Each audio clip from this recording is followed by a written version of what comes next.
Alright, I've decided to do one more thing. It's getting kind of late. It's pushing, it's got to be almost 7 now. The sun's starting to go down. But I want to do one more quick thing before calling it a day.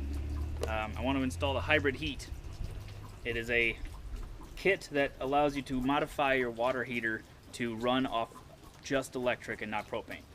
So obviously it means it can run on either one. It's a pretty easy thing to do. It just goes into the drain plug, and it's a metal prong that goes in there and it heats up. So all I'm doing is draining the water tank right now, and then I'm gonna go ahead and install this thing. All right. Oh, and I already used the steam cleaner. The carpet doesn't look any different. The stains are in there and they're not coming up. So at least now it won't stink, but it'll have to be replaced next year.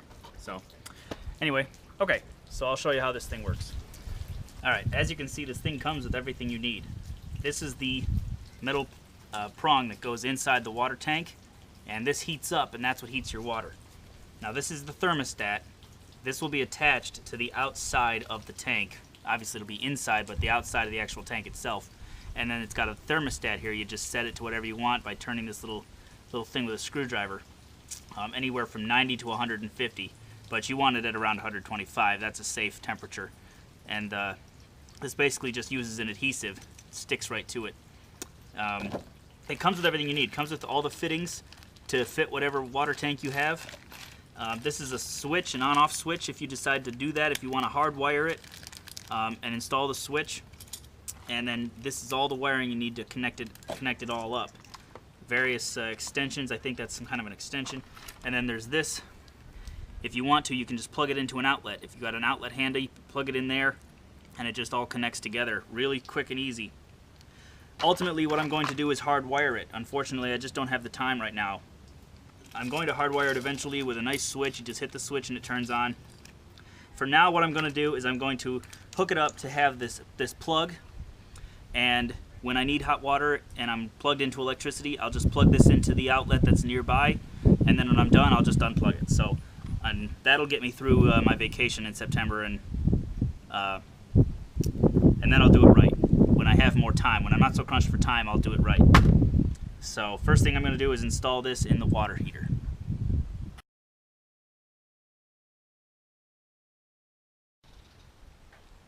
Morning, everyone. Just wanted to give you a quick update. The shop that screwed up the ball joints in the first place finally agreed to pay the money back. They called me back the day after and said, okay, we'll do it. I think they talked to their regional guy or whatever and kind of realized that, oh, this guy can kind of screw us over if we don't play ball with him. So they gave me my money back. I'm still thinking I might file a complaint with the state still, just out of concern that if they'll do it to me, they'll do it to somebody else, and somebody else might not know enough about vehicles to catch it in time. I don't know. I'll think about it. Anyway, that being said, the camber is now all fixed. The thing has great alignment. You can see the wheels are nice and straight. See, much better. And she rides real well. So tomorrow, today is Sunday. I gotta work tonight, but tomorrow I am taking the Queen on her first official trip.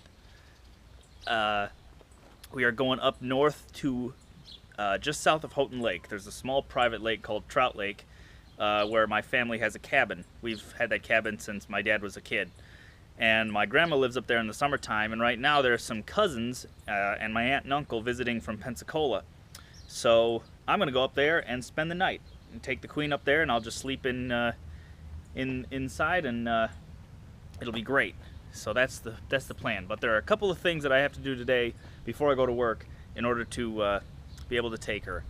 First thing I'm going to do is finish up the wiring on the water heater and make sure there are no leaks, because I never really checked it. But I'll show you what I've done so far. Get this open here. As you can see, there's this plug right here that goes in through the drain. The unfortunate thing is that there's really no good way to get a tool in here to tighten this down. I got it pretty tight, but truth be told, I'm not 100% confident with how tight it is, so I'm gonna have to check it to see how well it's holding, with whether or not it leaks. But anyway, these are the two wires that run in. These are marked at the ends with power and ground, and then this is obviously your ground wire. or power and common, I should say. These are AC wires, not DC. The instructions for the kit say you shouldn't run it through this hole here. Obviously, this hole also needs to be filled with a rubber caulk, basically. But this is just temporary. I just wanted to get it set up, make sure it works, and then once I know it works, wire it properly. What you're supposed to do is drill a hole and send it through the hole and everything.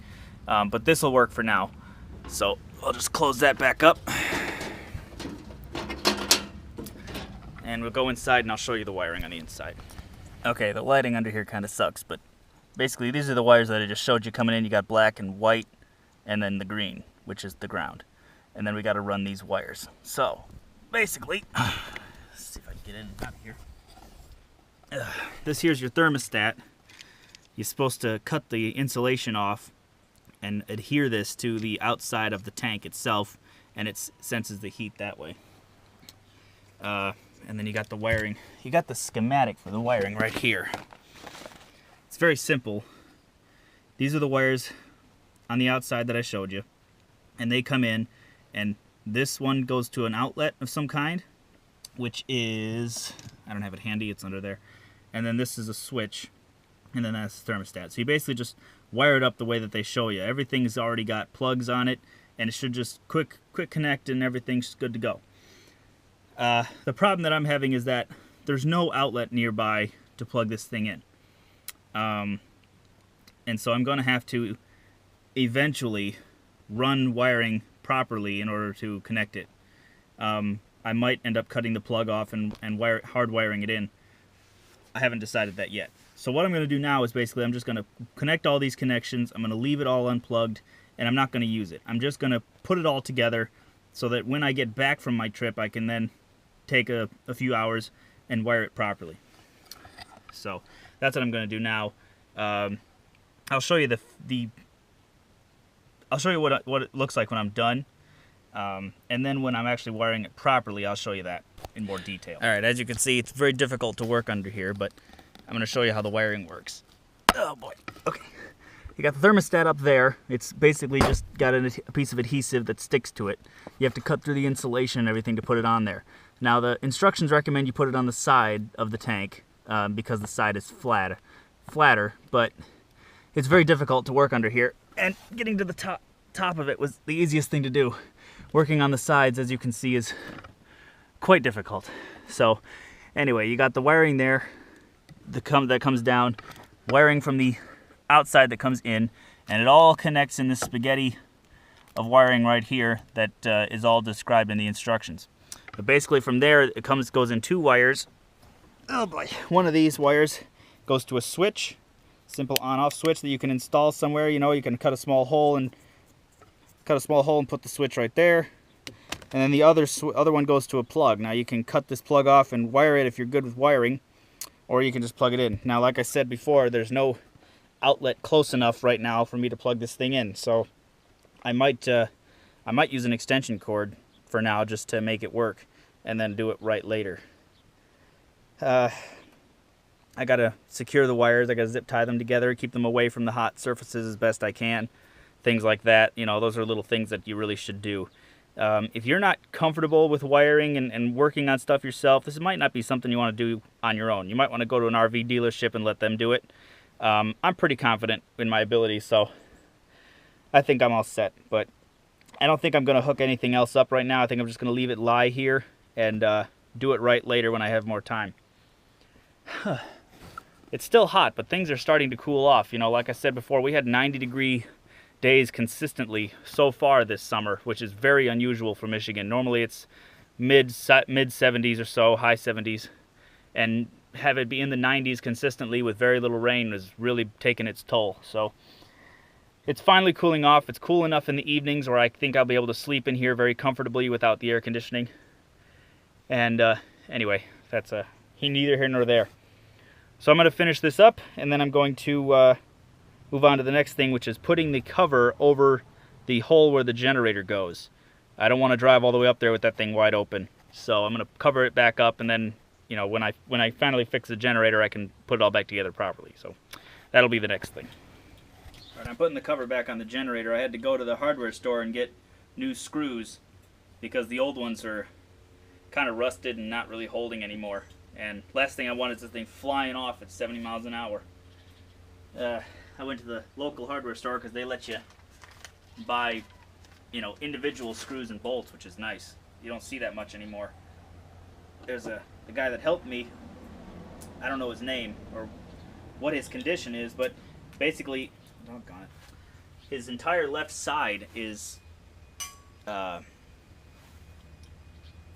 don't know the word for it, but basically his left arm is dead. It just hangs at the side and completely useless, and his left leg is really weak, like he has a real heavy limp and everything.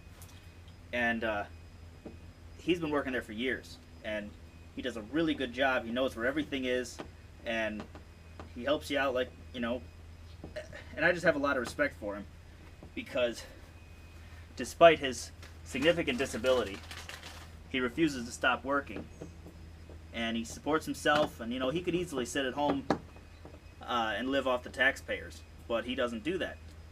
He works every day, supports himself, never complains, doesn't let his disability get the better of him, and I find that really impressive. I think we need more people like that. There was a guy who worked at the Walmart nearby when I was a kid who had one leg. He was in a wheelchair, and like I said, one leg, and he did everything every other employee did. Stocked shelves, got carts for people, helped you find stuff. Really impressive. Worked there for years and years. He's not there anymore. I don't know what happened to him, but he was there the whole time I was growing up. And I got a lot of respect for people like that, because, it's real easy for us to complain about the difficulties in our lives, and look at what they got to deal with. So, yeah, that's all. That's just my little opinion. You may have a different one, but frankly, I don't care. We're all entitled to our own.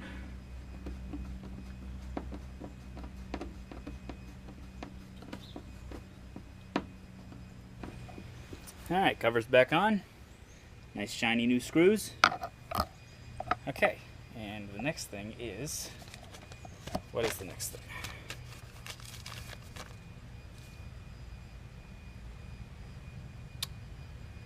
That's it. That's all there is. There's a couple other little things that I have to do for personal matters. I gotta put my TV in there. I gotta get my clothing together, blah, blah, blah. But that's not interesting enough to show you. So I'll take you on the ride tomorrow with me. And yeah, finally, the first trip. Should be fun. All right, see you later.